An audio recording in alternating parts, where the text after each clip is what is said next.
하나님께서 오늘 우리에게 주실 말씀은 이사야서 53장 1절부터 3절, 사도행전 4장 1절부터 8절까지 대독합니다. 우리의 전한 것을 누가 믿었느뇨? 여호와의 팔이 누게 나타났느뇨?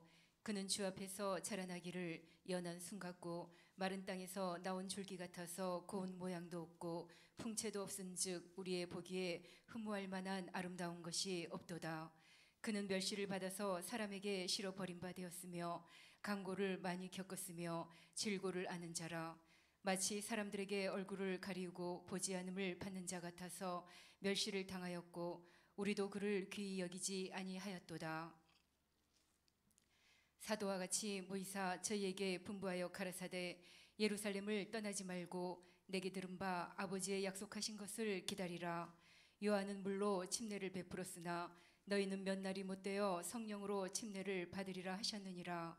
저희가 모였을 때에 예수께 묻자와 가로되 주께서 이스라엘 나라를 회복하심이 이때니까 하니 가라사대 때와 기한은 아버지께서 자기의 권한에 두셨으니 너희의 알 바 아니요 오직 성령이 너희에게 임하시면 너희가 권능을 받고 예루살렘과 온 유대와 사마리아와 땅끝까지 이르러 내 증인이 되리라 하시니라. 아멘. 아멘. 오늘 성령 강림주의를 맞이해서 성령에 관해서 말씀을 전할 때 여러분 모두는 신앙생활을 꼭 성령의 능력으로 신앙생활해서 성공자가 되기를 주님의 이름으로 축원합니다. 우리 기독교인들이 지키는 절기가 있습니다. 우리가 첫째 부활절을 지킵니다. 그 다음에 성령 강림절을 지켜요. 근데 많은 교회에서 성령 강림절을 잘 지키지 않습니다. 그냥 말로는 성령 강림절이다 이렇게 말하는데 성령 강림절의 절대성, 성령 강림절의 정말로 중요성을 인식하지 못합니다. 우리 교회는 성령 강림절 감사헌금 봉투를 만들어서 우리 교회 성도들이 하나님 앞에 성령 강림절을 맞이해서 감사할 수 있도록 하지만 근데 성령 강림절 감사 예배로 드리면서 하나님 앞에 예물 드리는 교회는 거의 찾아보기가 힘듭니다.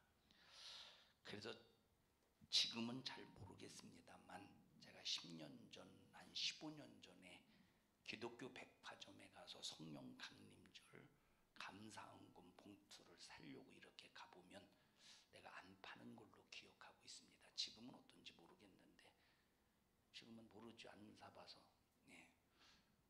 이 성령 강림절이 얼마나 중요하다는 걸 모르기 때문에 그런 겁니다. 그 다음에 맥추절이 있어요. 그 다음에 추수 감사절이 있습니다. 그 다음에 성탄절이 있습니다. 이것이 우리 교회들이 지키는 5대 절기입니다. 자, 부활절도 중요하고 성령 강림절도 중요하고 맥추절도 중요하고 추수 감사절도 중요하고 성탄절도 중요합니다. 여러분, 예수님이 이 땅에 태어나지 않았으면 우리의 죄를 해결받을 수 없었기 때문에 예수님이 이 땅에 오신 목적이 뭐냐?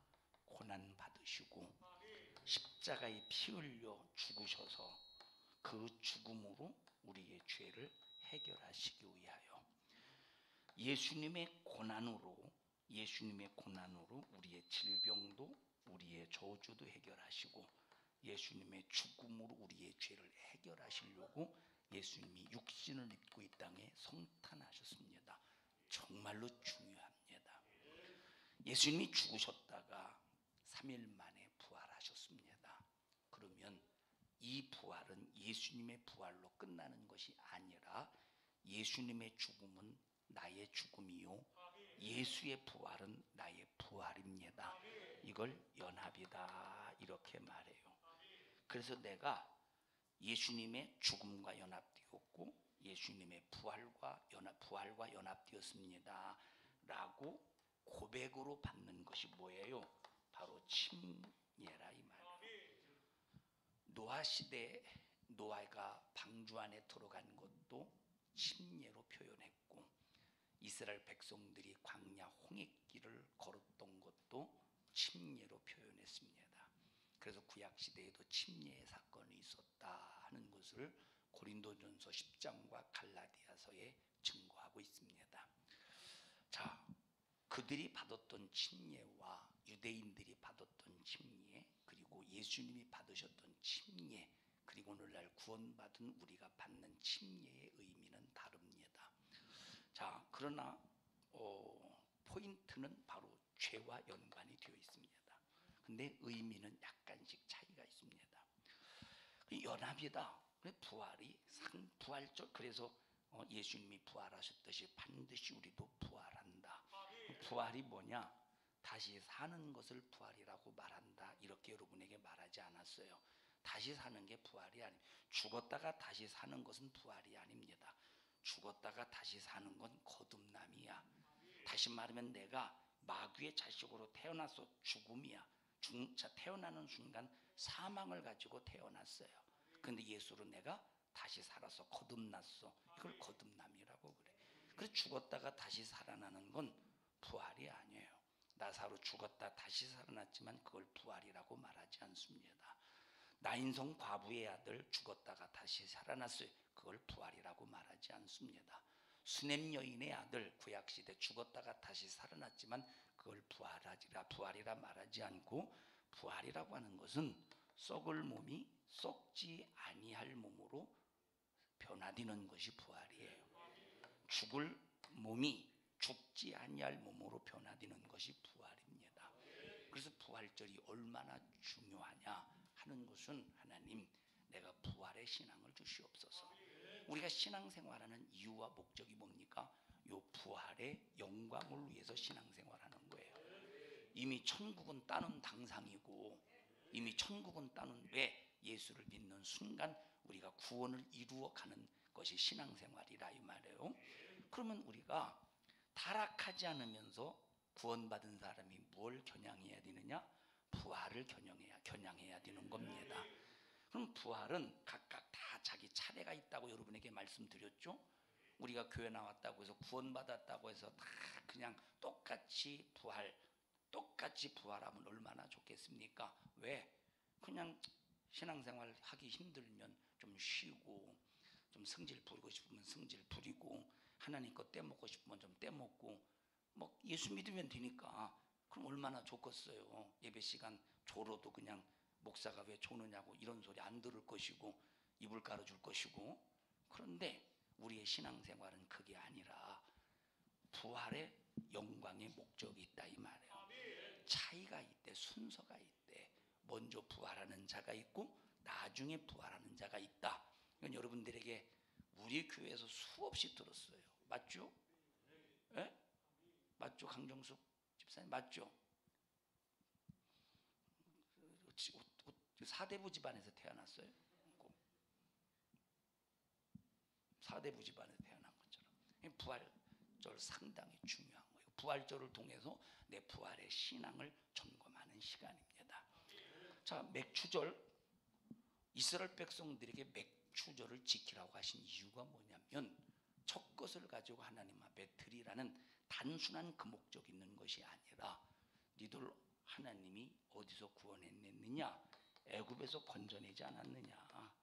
애굽의 종살이 애굽의 식민지 생활에서 너희를 구원했어. 그러면 니들 내게 감사해야 되잖아.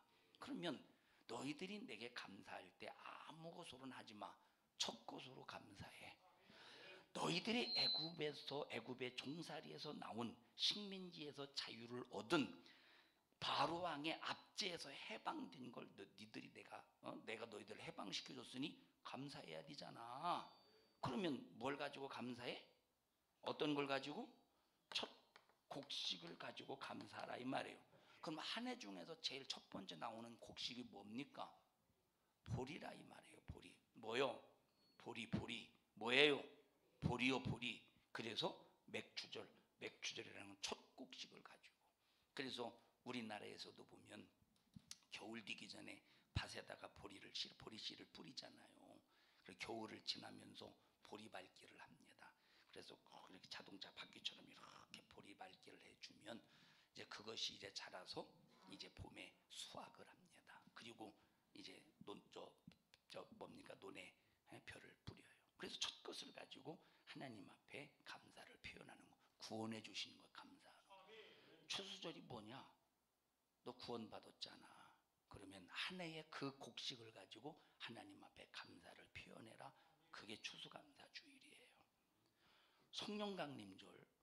그럼 이 모든 것, 네가 구원받고 믿음을 지키고 부활의 신앙을 가지고 예수님의 죽음과 너의 죽음이 하나가 되고 예수의 부활과 너의 부활이 하나가 되고 마귀와 싸워 이기고 죄와 싸워 이기고 하나님의 뜻을 알고 깨닫고 하나님의 심정을 알고 깨닫고 분별하는 모든 능력은 어디서 비롯되어지느냐?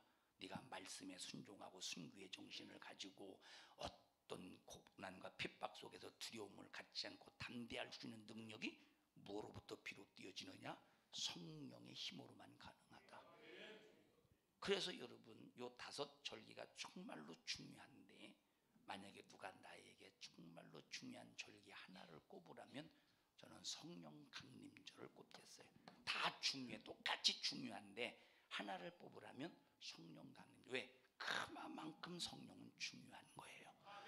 성령 충만해야 성탄절의 의미를 바로 알 수 있어. 성령 충만해야 부활절의 의미를 바로 알 수 있어. 사람들이 부활절 양계장 돈 많이 법니다. 부활절만 되면 토요일날 계란을 만약에 300명 모이는 교회 계란을 몇 판 살까? 300개만 살까? 300개 더 사겠죠. 자기 자식 2-3개는 줄 거 아니요. 물감 장수. 요즘에는 물감으로 안 그리지. 비닐으로 딱 뜨고 비닐을 씌워서 끓이면 딱 달라붙게 만들죠. 요즘에는 계란 장사, 양계장 계란 장사 수지 맞습니다. 한국교회 때문에 부활절. 왜 그러냐? 성령이 하나님의 말씀을 깨닫게 하셔야 되는데 깨닫지 못하니까 부활절 계란 삶느라고 정신없습니다. 차라리 그 시간에 기도요. 무도로 부활절날 계란 삶고 지랄하고 있어. 여러분 계란과 계란 삶은 것과 부활과 상관이 있어요? 없어요? 전혀 상관이 없어. 계란은 삶으면 죽어요? 살아요? 계란을 삶아서 살아있는 걸 죽이고 자빠졌으니 그게 무슨 부활절의 의미입니까? 우리 교회는 그거 했었죠. 했었어요? 안 했었어요? 했었죠. 우리 교회는 절대 그런 짓 할 필요가 없어. 그 의미가 여러분 성경에 계란을 삶으라고 했으면 계란을 삶아서 먹겠지만 왜 그러냐? 성령이 이따가 성경을 읽겠습니다만 하나님의 깊은 것이라도 통달하게 하신대. 성령은 통달하신대.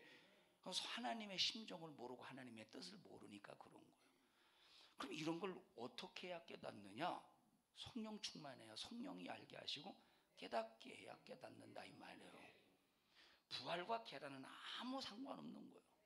부활은 살리는 거야. 영혼이 죽지 않는 거야. 근데 계란 삶아 보십시오. 살아있는 것까지 죽여버리니 이게 정신없는 짓이지.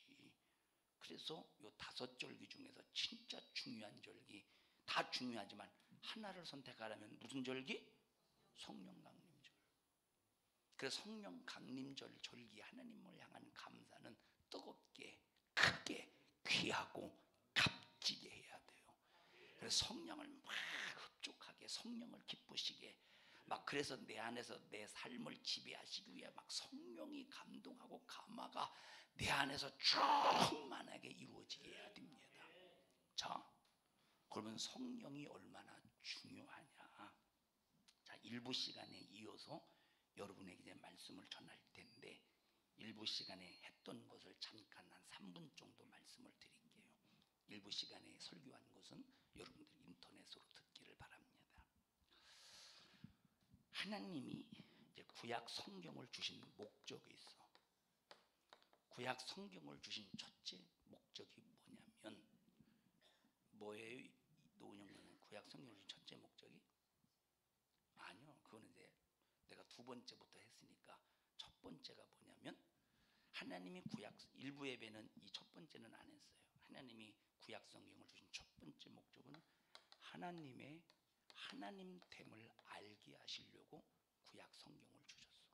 그래서 구약 성경을 읽으면서 하나님 이외에는 다 우상이구나. 하나님 이외에는 다 다른 신이구나. 하나님 이외에는 이건 정말 우리 인간을 저주와 파멸과 멸망과 3, 4대 저주를 일으키는 원수구나 하는 것을 깨닫게 하시기 위해서 구약 성경을 주셨어. 그래서 하나님은 하나님 한 분밖에 없다. 두 번째, 하나님이 구약 성경을 주신 목적이 뭐냐? 인간은 죄인이다 하는 것을 알게 하시려고. 그래서 로마서 3장에 보니까 의인은 없나니 하나도 없다고 이렇게 말씀하신 것은 구약 성경이라고 하는 이 사건을 통해서 의인은 없다 하는 것을 벌써 구약 성경을 통해서 하나님께서 우리에게 말씀하신 것을 딱 한마디로 요약한 말씀이라 이 말이에요.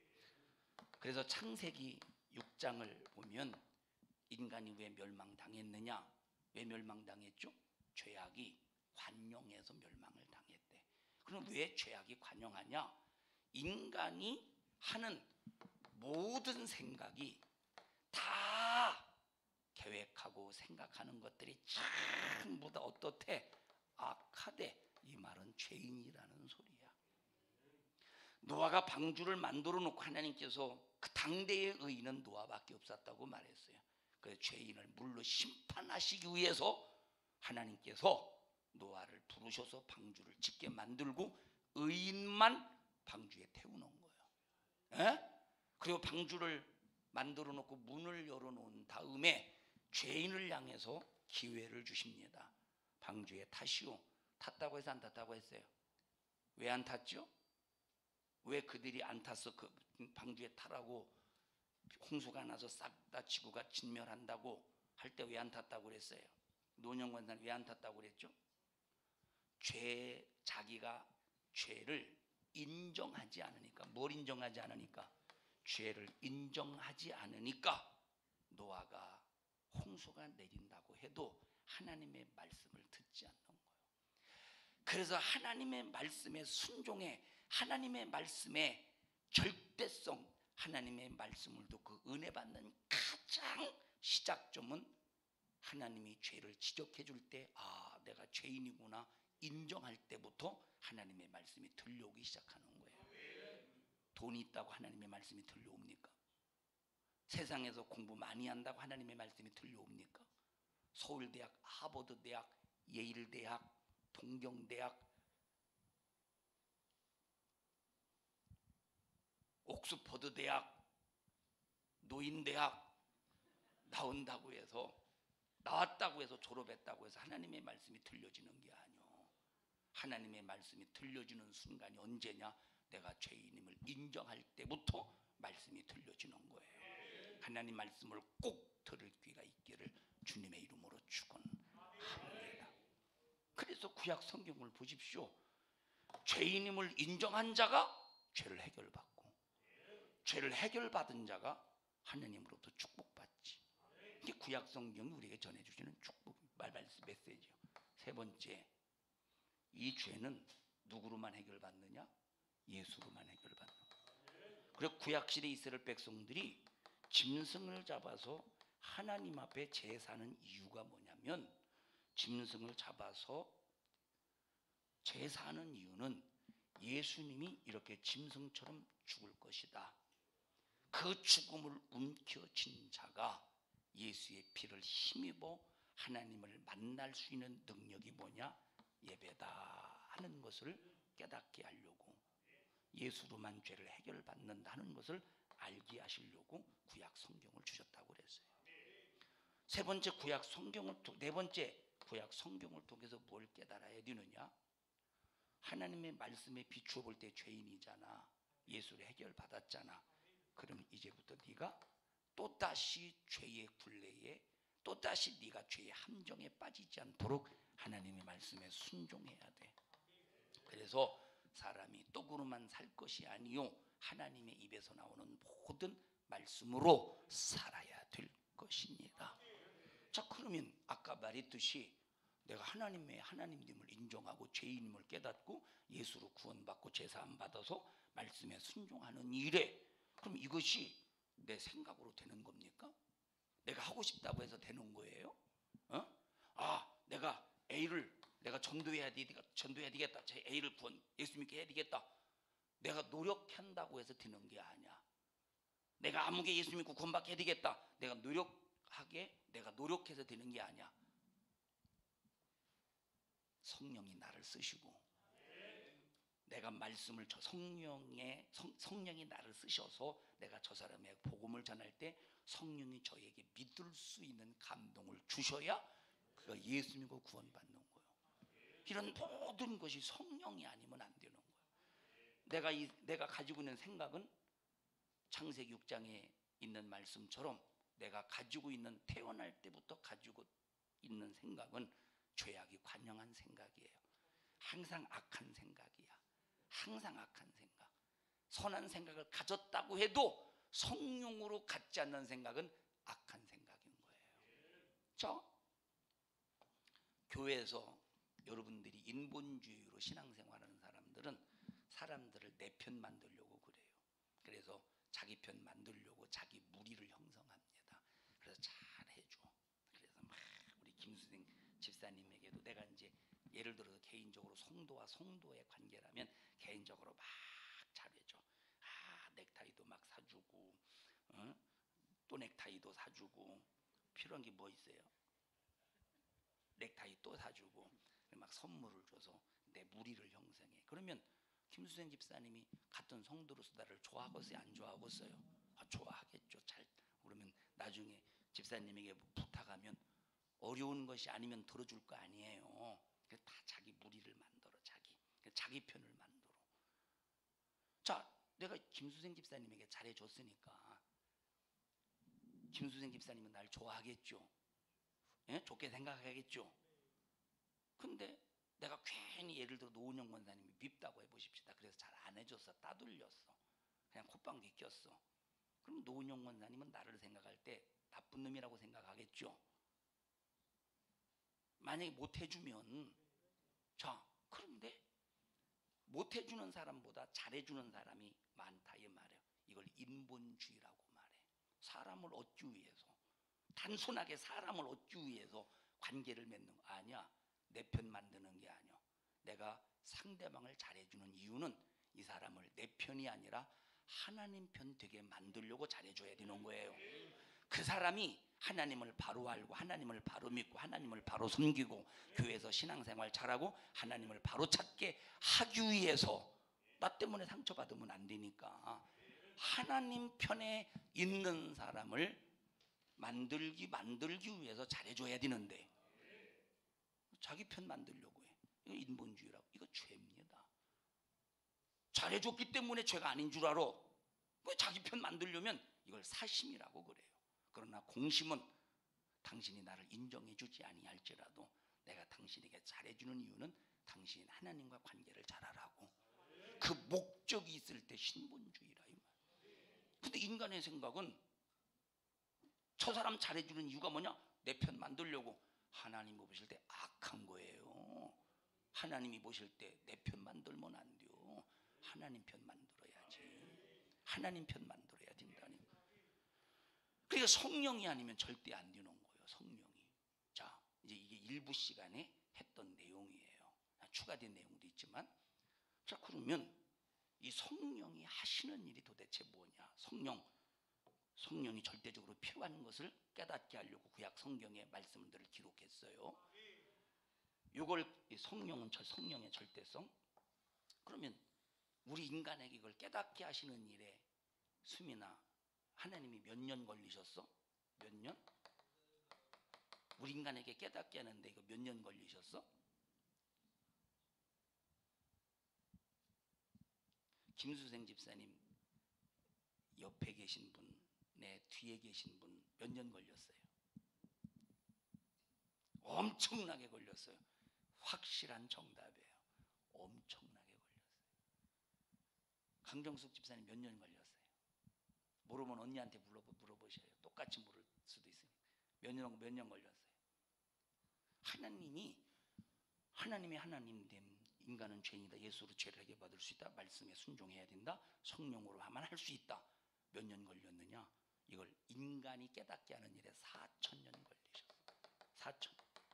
아담부터 예수님이 이 땅에 오신 그 기간이 4,000년이라 이 말이에요. 아담이 몇 살에 죽고 몇 살에 죽고 쭉 나와 있잖아요. 그 역사를 쭉 계산해 보면 4,000년이라는 시간적인 계산이 나와. 엄청나게 많이 깨달아 시간 걸렸잖아요. 조옥순 권사님 말씀처럼 엄청난 시간이 걸렸어. 그만큼 인간은 이걸 깨닫지 못한다는 거예요. 그만큼 깨닫지 못하고 있다니까. 여러분, 자기 자신이 믿음 좋은 사람, 좋다고 생각하는 사람이 있죠. 자기 자신이 믿음 좋다. 왜 그러느냐? 자기 자신을 깨닫지 못해서 그런 거예요. 우리는 아무리 잘해도 항상 부족한 거예요. 그래서 우리는 아무리 잘해도 심령이 가난해야 되는 거예요. 그래야 또 채워지고 또 채워지고 또 채워지고 또 채워지는 거지. 이 정도면 됐다. 그 사람은 심령이 가난한 사람이 아니야. 이걸 깨닫는 것은 성령밖에 없어요. 성령이 하시는 일이 뭐냐? 이제 한 18가지 얘기한 다음에, 그러면 성령을 어떻게 대우해야 되느냐? 한 5가지 해야 되는데, 이제 시간이니만큼 한번 해보는 데까지 해보십시다. 성령에 관해서 설교하려면, 그러면 성령의 사람으로 어떤 삶을 살아야 되는 이것까지 다뤄주려면, 성령에 관해서 설교하려면 최소한 한 200~300시간 정도는 설교해야 될 것 같아요. 근데 시간이 안 되니까 오늘 간단하게 말씀을 전하지만, 하나를 들었을 때 열을 깨달을 수 있는, 이것도 누가 하셔요? 성령이 하시는 거예요. 자, 성령이 하시는 일이 뭐냐? 우리를 거듭나신대. 요한복음 3장 읽어보십시다. 물과 성령으로 우리 전부 다 한번 찾아서 읽어보십시다. 요한복음 3장 5절 한번 찾아보세요.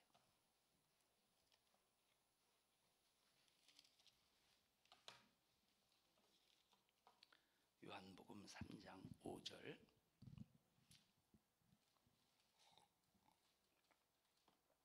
자, 1절부터 읽어보십시다. 시작. 바리새인 중에 니고데모라 하는 사람이 있으니 유대인의 관원이라. 그가 밤에 예수께 와서 가로되, 라비여, 우리가 당신은 하나님께로서 오신 선생인 줄 아나이다. 하나님이 함께 하시지 아니하시면 당신의 행하시는 이 표적을 아무라도 할 수 없음이니이다.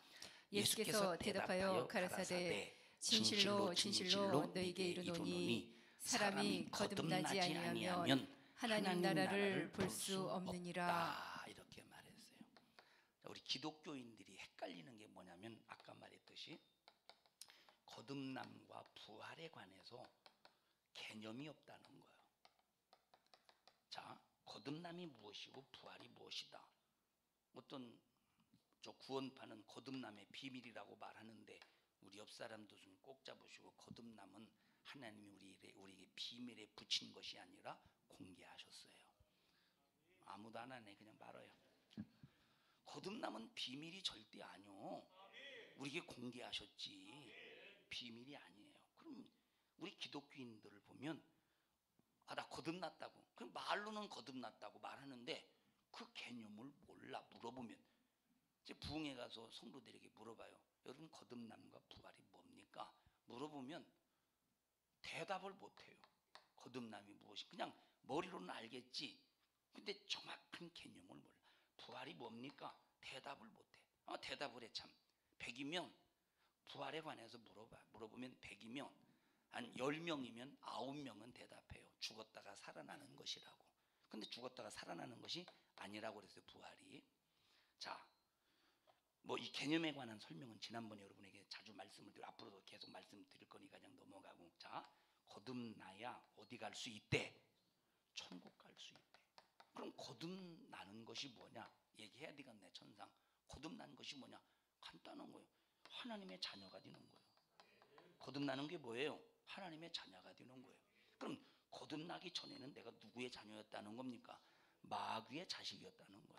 그래서 너희는 너희 아비 마귀에게서 났으니, 마귀의 자식은 마귀가, 그 애비인 마귀가 하는 짓을 똑같이 욕심 부리고 미워하고 살인하고, 미워하고 다시 말해 살인하고 도둑질하고 거짓말하고 그렇다는 거예요.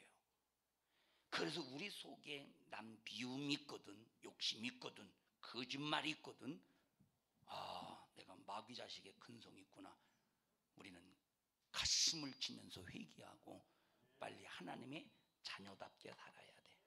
거듭남이 뭐냐? 하나님의 자녀가 되는 거예요. 그래야 드디어 어디 갈 수 있대? 하나님의 나라에 갈 수 있대. 하나님의 나라.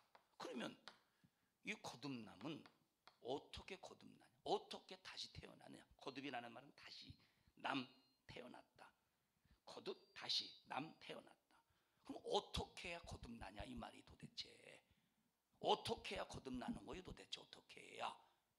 어떻게 해야 거듭나는가 봤더니 물과 성령으로 거듭나야 된대. 뭘로 거듭나야 된대요? 물과 성령으로 거듭나야 된대. 그러면 여기 물이 뭐냐? 물이 뭐냐? 라고 할 때 막 이런저런 해석이 막 많습니다. 물이 뭐냐? 자, 해석이 많아요. 어떤 사람은 말씀이라고 하는 사람도 있고, 어떤 사람은 침례라고 하는 사람도 있고, 어떤 사람은 예수의 피라고 하는 사람도 있고. 자, 뭘 것 같아요? 그건 나도 몰라, 물이 뭔지는. 근데 보세요, 물이 침례라고 할 때는, 자, 이게 뭡니까? 우리가 물속에 들어가면서 고백한다고 그랬죠. 내가 침례를 받을 때 물에 완전히 들어가 내가 보여요, 안 보여요? 안 보이는 거예요. 우리가 구원받으려면 내가 보이지 아니해야 돼. 내 의도, 내 자랑도, 내 생각도, 내 고집도 아집도 보이지 말아야 돼. 자, 그런데 보세요, 내가 물에 잠겼을 때 이미 나는 물에 빠져 죽은 사람임을 고백하는 거예요. 이렇게 물에 잠겨 내가 보이지 않듯이 나는 이미 죄로 말미암아 뭐에 잠겼느냐? 나는 사망에 잠긴 사람입니다. 그런데 예수님이 날 위해 피 흘려 죽으셔서 내 죄 문제, 사망의 문제를 해결해 주셨습니다. 그리고 물에서 올라오면서 나는 사망에서 다시 살았습니다. 나는 부활했습니다. 물에서 다시 올라와 살았듯이 나는 예수로 난 다시 살았습니다. 라고 물 침례를 통해서 고백한다 이 말이에요. 에? 할렐루야.